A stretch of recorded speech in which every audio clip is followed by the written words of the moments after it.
Hello, I'm back. Yay! Welcome to Wild Sun Art Studio. My name is Robinsunne. Please like this video if you like this video, and leave me comments and tell me what you need to know. This is a video that's gonna kind of go in a series, so if there's anything that I missed or you want to know more about or whatever, let me know in the comments below. Subscribe and share with friends who might also like this. So this is all about making an accordion book. Ta-da!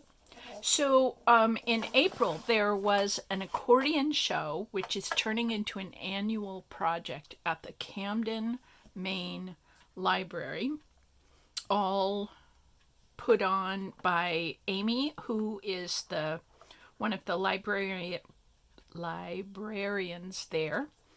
And it kind of made me fall in love with accordion books, which is new and different because I had not been in love with them before. I actually thought they were a little silly, but now there's something sort of wonderful about having miles of paper to adorn, and it folds up into a small little packet. So,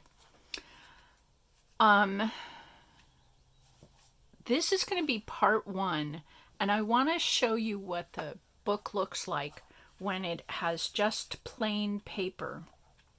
So here's the front, and I don't know if you can really tell, but there's the, oh, I forgot to turn on the light. Let's see if I can do this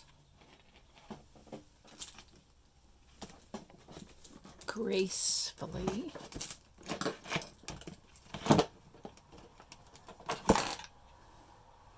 I think if we have a little more light, that will help you see. And turn on.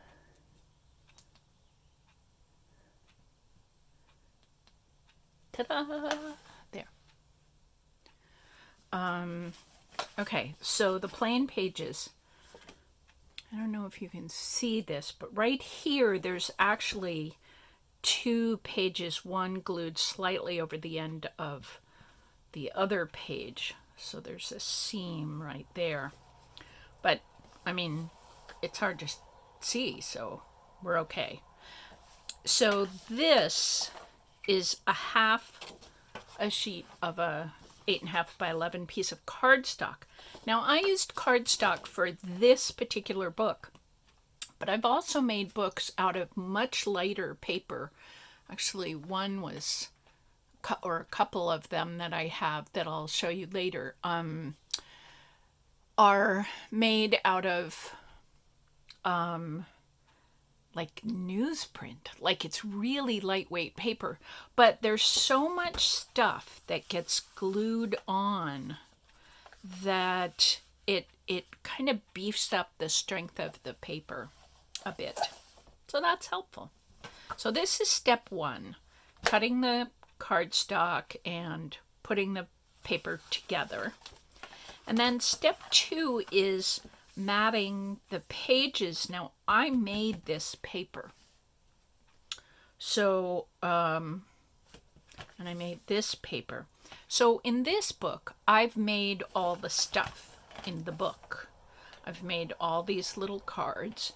This actually is a rubber stamp that's about this big, and I printed it out and then printed it on colored cardstock. This is also a rubber stamp. This is a rubber stamp. Yeah, so these are just drawings, writings, drawings. These I made last night. Very fun. And I made this card because some of this paper has these roses on it. So I thought I would make journaling cards to go with it. What else can I tell you? This is faux washi tape. This is my paper. This is my paper, faux washi tape, stacked label medallions. These are just cards that I drew. That's a rubber stamp. This is a sticker from a pack of postage stamps. Sometimes they put an extra little picture of the stamp right there. More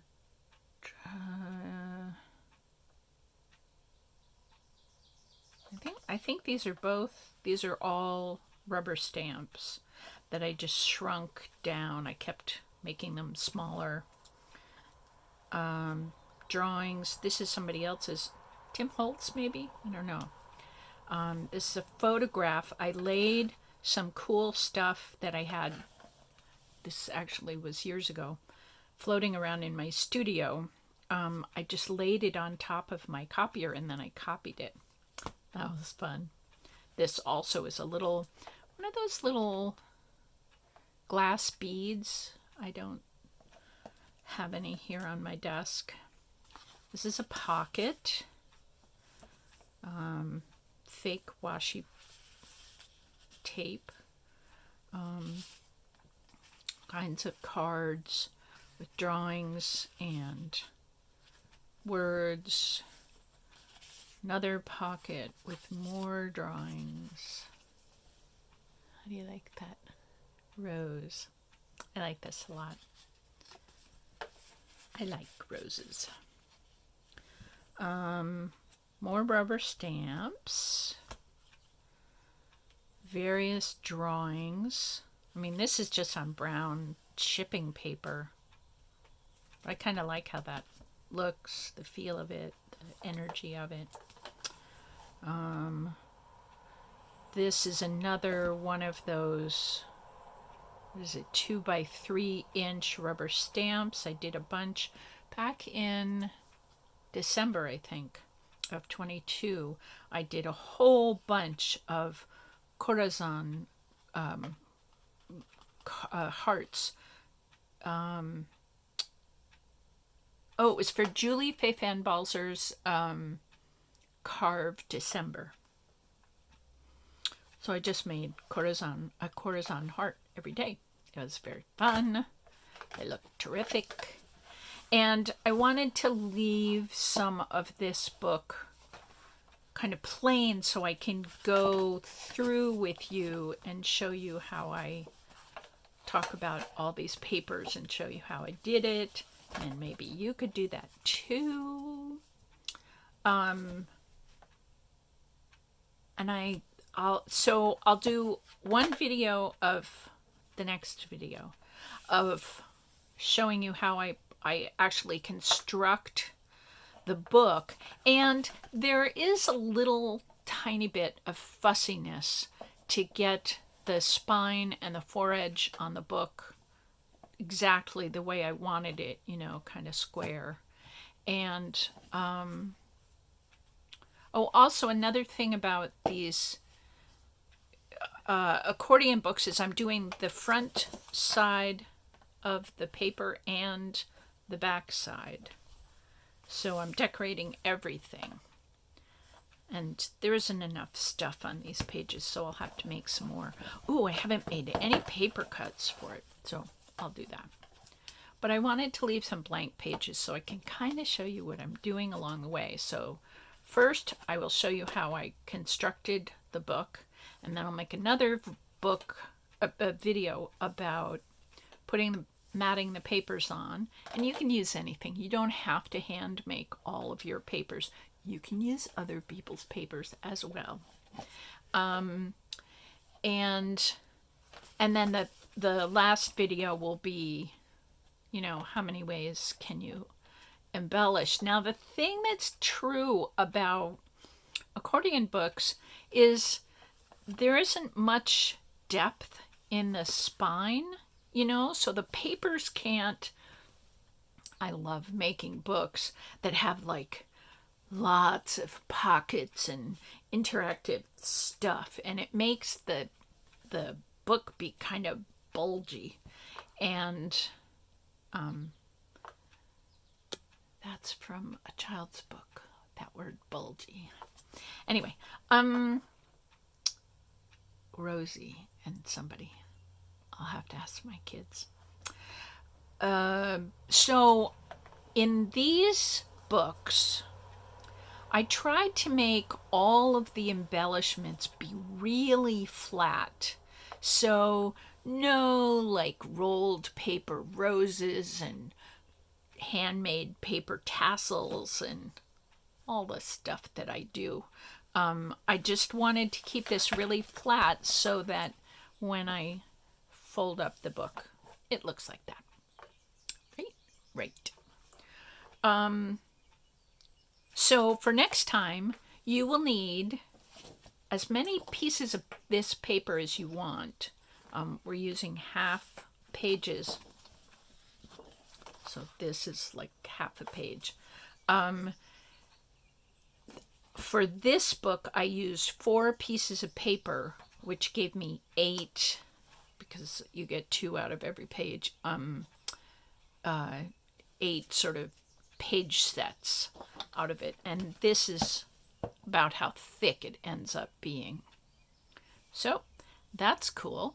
And I'll try to space posting these videos really close together so you don't have to wait, if you want to do the whole project all at once. But I also thought it would be fun to show you some other, actually let's use this, show you some other books. So this is one of the books that I made with this very thin paper. It's it's like newsprint weight, or maybe a pound or 2 more, but not much. It's very thin paper.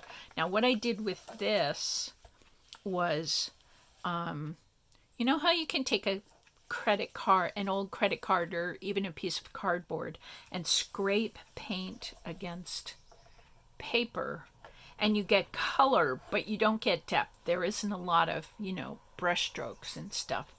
So because I knew I was making an accordion and I wanted it to be nice and flat, I just scraped this color on, and there are lots of layers. So there's a red layer over here and some blue scrapes over there, and then I must have scraped some white paint right there. And this is the back side of the paper, and I've got gold and more red going on. But even though there's a tiny bit of texture right here, because what I did was I had, gold paint somewhere, and I just took the paper and squished it on top of the gold paint and then pulled it up, and you get, I hope you can see this, all these lovely kind of, to me it looks like seaweed. So these little seaweed marks, which is great. So this gives this very lightweight newsprint paper a little bit more heft, and so does gluing on all kinds of stuff. This is just drawn on these bricks.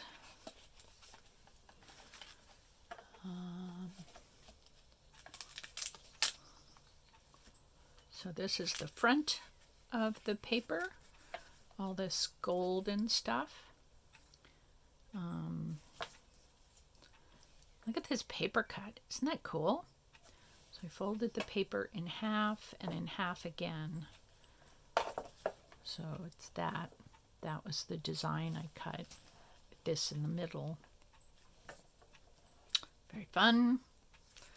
This is some stamps I made with that craft foam stuff, and I glued it on a long strip of cardboard, and I just use it as a stamp when I am scraping on all this paint. And I just love how irregular the scrapes are. You can tell there's a scrape credit card sized there. There's another scrape there. But yes, it's very irregular. Just more stamping.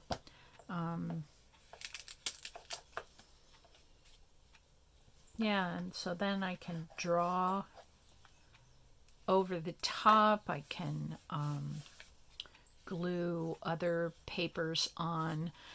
Just Elmer's glue works. Gluing this to the acrylic covered paper works fine. It doesn't come up at all. So you don't need any fancy glue. I would use something more than a glue stick. I would use a wet glue, but I don't think you need use whatever you have. So another paper cut, some more hand drawing, some more gluing, and then there's also the back side. And I did make some paper cuts for this book. And oh, the way I cut this paper, I ended up using a thin strip of paper, folded it in half, and this became the spine for this paper and this paper, and it holds it together as an accordion. So I can't remember how I did this. This is just great texture and pattern. It comes out really pretty flat. So it doesn't make the book bulky, but you do get tons of texture. It's very fun. I haven't figured out how to quite show this to you. I guess I could show this to you on a much smaller piece of paper. This paper in its original form is like 24 inches by 30 inches. It's really big. And I can't imagine what camera setup I could have that could show you something on that big, but maybe I could show you on a smaller paper just so you know. I drew these angels. Well, this is an angel. This being does not have wings, but let's face it, angels don't really have wings because angels are energy, not like physical birds or people. So anyway, so this is a book, and I'll show you some more of these glued together papers so that I can have a really long, this is 30, this, yeah, they're really long pieces of paper. They go on, you know, forever. And so you could hang this as a frieze across the top of your wall. In India, they call them torans, T-O-R-A-N. Yeah, and it could just be something beautiful at the top of your wall or across the lintel of a door or something. Yeah, so you could use them as really fun decorations, or you can fold them all up and have them as a book that you carry in your purse or your wallet or your briefcase or something to inspire you throughout the day. Not a wallet, but a purse or backpack or something like that. I have one, and it's in the other room, and it also has writing on it, inspirational words for me, and I don't have it with me. So yes, tune into one of, well, I'll try to make it the very next video, and we'll start talking about how to make these books so that they come together and they're a really neat form, like they're all perfectly sized. Yeah, so I wish you lots of imagination today. Certainly think about books or about anything that gets your imagination running, for the good of us all and to harm none, of course. So I wish you many blessings of health and wealth and creativity. And I will see you next time. Bye.